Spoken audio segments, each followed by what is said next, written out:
Hi, I'm Tanis Brown. My name's Charles Ragland. I was a member of the first graduating class at Cal State San Marcos in May of 1991. I transferred to Cal State San Marcos in 1994, and then I ran for election for ASI president and won that in the spring of 94. So I served fall of 1995 through 1996 when I graduated. One of the most important things for any campus is to have a student government. And at the time, all the students that came to Cal State San Marcos in the early years were all older. The average age was about 39 years old. Many people were working, we had families, and 99% of the people were commuters to and from the campus every day.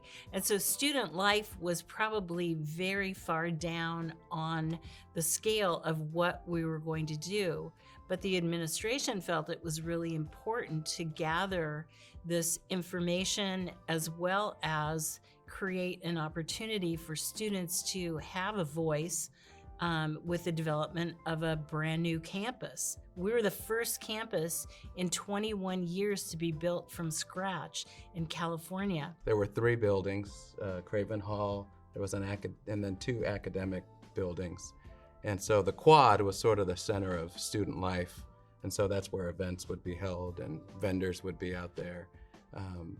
So student life was a big focus. The student newspaper was one of the things that we brought back when I was president. That was one of my campaign platform or positions. And so it covered student life. It was a small paper. And we didn't have organized sports, so we weren't going to watch basketball games and things like that. We had intramural sports that year that we brought on. So the activity was going on, but it was on a small scale, and but you still had the buzz of student life and people were still experiencing things. Bill Stacy was the university president at the time. I remember he was very supportive of the ASI. The ASI president would basically do an internship with him. I think it was like a $400 stipend a month, which was low. When we went to these conferences, I remember the president at Long Beach was getting like $1,000 a month, and it was like, oh man. Dr. Ernie Zumwalt was the vice president, and he was in charge of all the kind of financial and business activities, and I think that just fell into his lap. But also Sandy Punch was very well versed. She'd come from San Diego State, and she knew a lot about student affairs, getting students involved, and Sandy Kukler, and Ernie Zumwalt's wife, Leslie Zumwalt, both of them had come from UC Santa Barbara, and he was the dean of men, and she was the dean of women, and so they had a lot of student affairs background. Linda Leiter. Yes. Was, I believe, the executive director for the ASI when it incorporated, and she worked under Ernie Zumwalt. She was in his side of the house. Francine Martinez was, I believe, the vice president of student affairs. Student affairs, yeah. Right. And then we had one employee when I was there, Margaret Bennett. She was basically like the administrative person for ASI. And then later we hired one student to deal with the recreational programs that we had. But so it was a small group, but those names are definitely the people that were involved in setting it all up. Yeah. We didn't get any stipend. And no staff. My name is Kim Pierce. My name is Travis Wilson. Fall 2008 through graduation in 2011. I was here for 2 years, then left, and then I've been back since January of 2016. I was involved in ASI from really fall of 2007 through when I graduated in spring 2012. And yes, if you're doing math, that was 5 years, so took a little victory lap. I just loved ASI so much. She couldn't get enough. What wasn't happening? Like, there were strikes happening, there were furloughs happening, there were budget cuts. I mean, at the time, the state of California was continually cutting costs and Oh, it was cutting a recession. budgets. I mean, It was a major, 2008. yeah, it was a major recession. So, People losing houses. I mean, it was so gnarly. And Kim and I were laughing because, you know, the ASI budget used to be a very scary thing. It was like, 2-day meeting. okay, here we go. Who's getting chopped and who's getting the glory, you know? So, and now, That tiny little conference room. and yeah, and it was And they'd be like, hot "We're bringing in and, food, and but we're sweaty. bringing food." And at that point, there wasn't a lot of food nearby. I mean, it was interesting because from our freshman year to the time we left, we went from a campus of 7,000 to what, 13, 14,000 by the time we were I'm just very done. impressed that you know these numbers. I have no idea. I know, it's weird. But just throw 'em out there. But yeah, so it's like, but I mean, literally, in our experience as students, we saw campus double. What I say is, I mean, I had graduated by the time it was actually built. But breaking ground was probably, I mean, it was just such an incredible moment. I think we're all longing for that kind of space. Like, we were pretty much like, you either hung out way up north or there's some weird pockets in the library, but like there wasn't this collective place. We used to have, like, there was, the Pride Center was in this tiny little pocket, and the Women's Center was in this tiny little pocket, and then it became the Gender Equity Center, and we're gonna carve out this tiny little space for this center. And like Travis is saying, just being able to see them all in one place showed to me that it's not just one identity, like that there's intersectionality, which we always talked about as ASI, and then as in the different cultural trainings, we always talked about intersectionality, but this was truly being like, okay, you don't have to just be only in the Pride Center. You can bebop between all these other spaces because you're more than just one identity. To have those in one building, what a gift. The collaboration, the partnership, and we just talked about like relational exposure, and so I think it kind of, the union kind of represented just this physical manifestation of what we as a campus wanted to be about. Hi, my name is Julia Glorioso. My name is Kenny Tran. I've been a part of ASI since 2019 till today, so currently. From 2016 to 2021, I was in CAB as a programming specialist and a marketing specialist, and then I became a board member, so I was the executive vice president my third year, and then I was ASI president, and then I went back to media and communications team as a marketing and communications specialist. Oh, and yes, I will be ASI president next year. Yay! When I was a first year, the resolution for the Cougar Pantry had just passed. We had a free referendum, and I saw the process from it being, you know, just like being written on paper to being a full-fledged space on campus. And now it has its own bigger space in, you know, Cougar Central. So it's just, or in that building. So it's insane to see that shift and that, I don't know, transformation, and seeing the power of what a student voice can do and how it can really shape things on campus. I think that's really exciting. Festival 78 was also a really huge initiative, and it's like grown so big and it's gone through so many different changes. You know, from being, we had a really good momentum, and then, you know, pandemic happened and it became virtual. But that was a really cool, you know, pivot from live events to virtual, and how CAB was able to do that was, you know, it's so great. And those skills are really needed in like the world we live in today, being able to pivot and navigate, you know, virtual and live events and stuff. So I think that's definitely important. The biggest thing that we all know is the pandemic. That hit us, and so we've been just dealing with that, and that was happening during a good portion of my time in ASI. And then, of course, transitioning back to campus which is what we've been dealing with, our exec team this year, and a big focus that we had in our goals and in the work that we wanted to focus on was that repopulation of campus, transitioning back.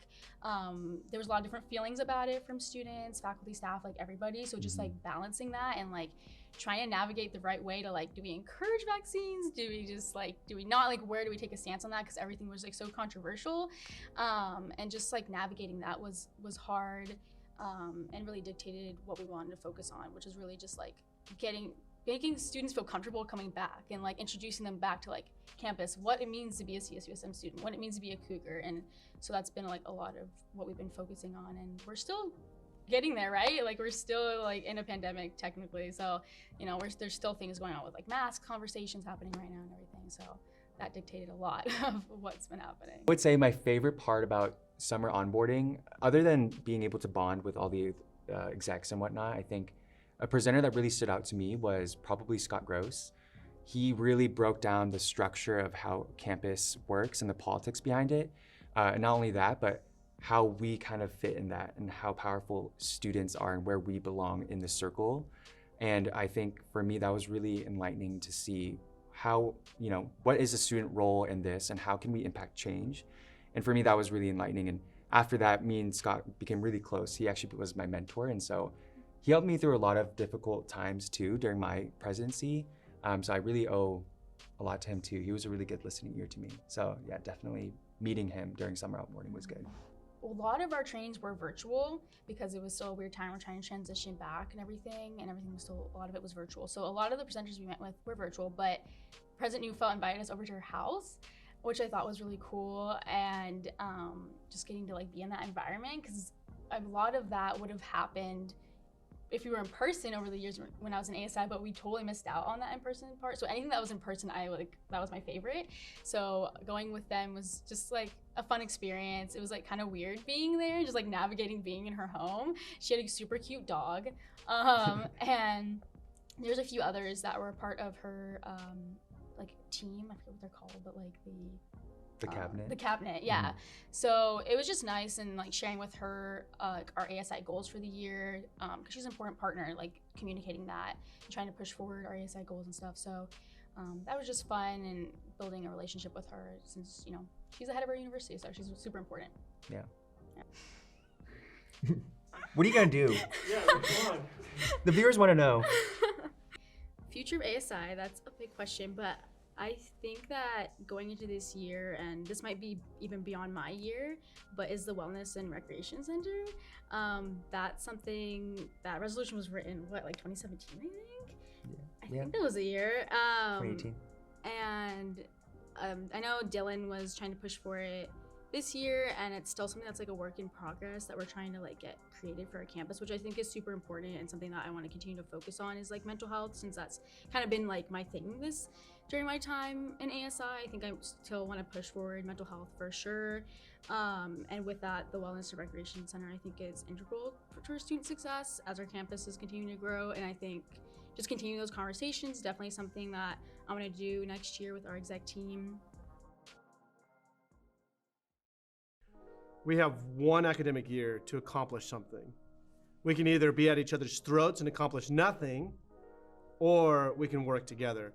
And so one of the things that I did when I was our ASI president was we instituted a culture where you couldn't bring anything, nothing would be posted on the agenda unless you had talked to the other board members prior to the board meeting. Because before that, we'd have a culture, and Kim can attest to this, where these board meetings would be 4 hours long because people would get on their soapboxes and they never talked to each other. And they belonged to completely different groups. So we were able in that year to build a relationship. And so people developed friendships with people who are vastly different than themselves. The connections that have been formed because of the services that ASI provides. And the bonds that you still see. I'm sitting here with Travis, who I haven't seen in forever, and we just have just been talking we saw each other yesterday, which it's been years, obviously, COVID. Yeah. I felt like everything we did at that time was so foundational that it's all so important, because we were establishing things for the future. I would say my proudest accomplishment would probably be becoming president. I think I've been in ASI for a long time at that point, and kind of was in different positions and being in different entities. And so, I don't know, it just felt like a really great culmination of all the work I've done and the experiences I've had. And so being president was just kind of I'm at the top, but but I also didn't feel like I was in charge of everyone. It felt like it's always been a team. Everyone has always been family to me. So it didn't feel any different. I guess that title just was special to me because it just, was what I've always wanted ever since I was a first year. So I think it was important to me. I think I'll pull from this last year, specifically last semester, with the mental health resolution that I wrote with Tom, one of our COBA reps as well, with his help. I think mental health is just, it wasn't necessarily something I thought was going to be my thing, but it's kind of become that, I think, out of the pandemic just naturally. Yeah. That's just something that hit students really hard, their mental health, and it became like a need for the students, and I think a need for myself too, you know, to like write this. And so I think that was like a proud moment, just like put in that time. So it was like, oh, my work finally paid off. And I think it should be sent out soon. Ashley, if it's not sent out, send it out to everyone. One of the things I took away was in our board meetings, we would have pretty heated discussions and heated disagreements.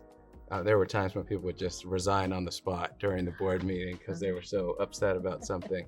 But then afterwards, we would just kind of come together and be friends and get along fine, and then deal with the next issue. And then somebody you disagreed with on one issue, you might agree with them on the next issue, but disagree with somebody else. And I found that in my career as a lawyer, it helps because it's the same thing. You get into these heated discussions, heated disagreements, but then once your argument is over, then you just treat people with respect and kindness and professionalism. And that really started for me with ASI. The importance of relationships, like truly investing in the people that you work for, the people that you work with, the people that you're serving, getting to know them, listening, and maintaining those relationships. It's just it's so important, and there's so much that you get out of what you pour into other people. Probably how to navigate people and how to navigate difficult situations and conversations. I've learned that difficult conversations shouldn't really be difficult at all, and it shouldn't even be called that. It should just be called, like, you know, important conversations. But being able to lead a team and how to work with different personalities to get things done, I think is a really valuable skill to have, especially now being in a industry that is so heavy and reliant on being able to communicate to other people and external partners. I've learned a lot about, you know, just in general communication. I would say that's super, super important. To take advantage of everything that you can while you're a student, because a lot of times if you had to pay for the stuff you get as a student, it would be outrageously expensive. You're going to want to do so many things, and you're not going to be able to accomplish all of them. And I would say just appreciate those things that you are able to accomplish, because even if you only do or accomplish a few of the things that you set out to do, those are going to be very important things, and you can take pride in that. I just say that you matter. I think sometimes being in ASI or being involved in any sort of student government, you can kind of go, why are we doing this? Like, why am I spending my time, my energy doing these things? And what I would tell you is the lessons that you will learn by putting yourself out there and really engaging and getting involved in something like ASI will stay with you forever. Slow down. I would say slow down. It goes really fast.